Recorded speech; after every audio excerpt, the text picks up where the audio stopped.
অবশ্যই আগে সৃষ্টিকর্তার অবদান ছাড়া তো আসলে কিছু হয় না। আর তারপরে আমার মা-বাবা, তারপরে আমার আত্মীয়স্বজন বা আমার বন্ধু-বান্ধব, টিচাররা সবসময় যে আমাকে অনুপ্রেরণা দিছে। সব মিলে সবার আশীর্বাদ, সবার দোয়ায়, সবার সহযোগিতায় আমি আরকি এখানে আসতে পারছি। আর আমি নিউরোলজি নিয়ে পড়ার ইচ্ছা আছে। গরিব মানুষদের জন্য আলাদা হাসপাতাল করার ইচ্ছা আছে। তাদেরকে আলাদাভাবে এখন আপনারা সবসময় আমাকে দোয়া করবেন যাতে আমি আমার অভিষ্ট লক্ষ্যে পৌঁছে যেতে পারি।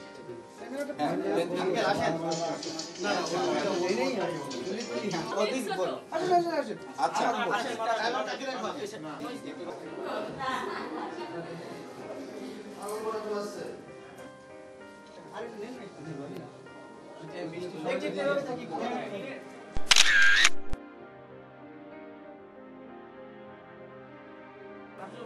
দিদি একটু সামনে আগান, দিদি সামনে আসেন, দিদি সামনে আসেন, আরেকবার